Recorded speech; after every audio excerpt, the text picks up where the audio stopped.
ప్రతి నెల ఒకటో తారీఖున అందే పింఛన్తోనే నెలంతా గడిపే పేద కుటుంబాలు ఇప్పుడు ఆందోళనకి లోనవుతున్నాయి. ఒకటో తారీఖున వాలంటీర్లు అందించాల్సిన పెన్షన్ ఈసీ కోడ్ మూలంగా తామే స్వయంగా పంచాయతీ ఆఫీస్కి వెళ్ళి తీసుకోవాల్సిన పరిస్థితి ఏర్పడింది. ఇందుకు చాలామంది అయితే పాపం నడవలేని పరిస్థితులు, కుంటి వాళ్ళంతా వెళ్ళలేక పాపము తీసుకోలేకపోతున్నారు వాళ్ళని. ఇందుకు చంద్రబాబు నాయుడు అండుకో చేసిన కుట్రే కారణమని ప్రత్యేకంగా చెప్పనక్కర్లేదు. అయితే 3వ తేదీన పింఛన్ అందుతోందని తెలిసినా కూడా వృద్ధులు,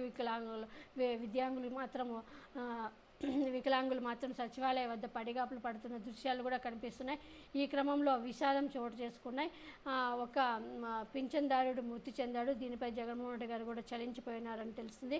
కాకినాడ రూరల్ తురింగిలో పింఛన్ అందలేదన్న బాధతో ఒక వృద్ధుడు గుండె ఆగి మరణించారు. కె వెంకట్రావు 70 ఏళ్ళు అనే వ్యక్తి వాలంటీర్ వ్యవస్థ మూగబోయిందన్న సమాచారం దీంతో వాలంటీర్ వ్యవస్థ మూగబోయిందన్న సమాచారం తెలియడంతో, అంతేకాకుండా ఇంటికి ఇచ్చే పెన్షన్ అందలేదని తెలియడంతో తీవ్ర ఆందోళనకు లోనయ్యాడు. ఈ క్రమంలో తానే స్వయంగా సచివాలయానికి వెళ్ళి ఏం జరిగిందో తెలుసుకుందాం అనుకున్నాడు. మార్గ మధ్యలోనే గుండెపోటుకి గురై కన్నుమూశాడు. కూలి అని పని చేసుకునే వెంకట్రావుకు భార్య, 3 పిల్లలు ఉన్నారు. వెంకట్రావు మృతి పట్ల కాకినాడ రూరల్ ఎమ్మెల్యే కుర్సాల కన్నబాబు సంతాపం వ్యక్తం చేసి ఆ కుటుంబాన్ని కలిసి ఓదార్చారు. అంతేకాదు, వెంకట్రావు మృతి చెందిన విషయాన్ని సీఎం జగన్మోహన్ రెడ్డికి తీసుకెళ్లారు. వెంకట్రావు మృతిపై చలించిపోయిన జగన్మోహన్ రెడ్డి గారు వెంకట్రావు కుటుంబానికి ప్రభుత్వం తరపున 5 లక్షల పరిహారం అందిస్తామని అధికారులను ఆదేశించారు. చంద్రబాబు నాయుడు రాజకీయ లబ్ధి కోసమే చేసిన కుట్రతో వాలంటీర్లు పింఛను పంపిణీకి దూరమయ్యారు. వాలంటీర్ల ఫోన్లు వెనక్కి ఇచ్చేయడంతో, సమాచారం లేక వాళ్ళ ఫోన్లు కూడా ఈసీ అవన్నీ వెనక్కి ఇచ్చేయడంతో కనీసం అందరి దగ్గర వాలంటీర్ ఫోన్ నెంబర్ ఉంటుంది. ప్రభుత్వం ఆ ఫోన్లన్నీ వాళ్ళు వెనక్కి ఇవ్వడంతో ఇప్పుడు వాళ్ళకి సమాచారం కూడా లేదు. ఎవరికి ఫోన్ ఎలా చేయాలో కూడా తెలీదు.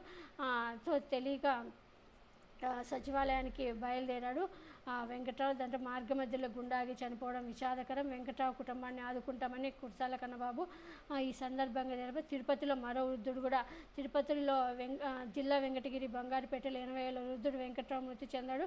వాలంటీర్లు ఇంటికి వెళ్ళి పెన్షన్ ఇవ్వరన్న మనస్తాపంతో గుండెతో అక్కడికక్కడే వెంకటయ్య కుప్పకూలిపోయాడు. మరోపక్క చంద్రబాబు, పవన్ కళ్యాణ్, బీజేపీ తీరుపై మనస్తాపానికి గురై పలువురు వాలంటీర్లు ఇప్పటికే రాజీనామా చేసిన విషయం తెలిసిందే. పేదలకు ఇచ్చే పెన్షన్ ఇవ్వకుండా అడ్డుకోవడం తమను బాధించన్నారు. 1వ తేదీ ఉదయం నుంచే తమకు పలువురు పింఛన్ కోసం ఫోన్ల మీద ఫోన్లు చేస్తూ ఆరాధిస్తున్నారని, తమకు ముందులా తాము బాధపడాల్సిన పరిస్థితులు వచ్చాయని పెన్షనర్లు ఆవేదన వ్యక్తం చేస్తున్నారని వాలంటీర్లు అంటున్నారు.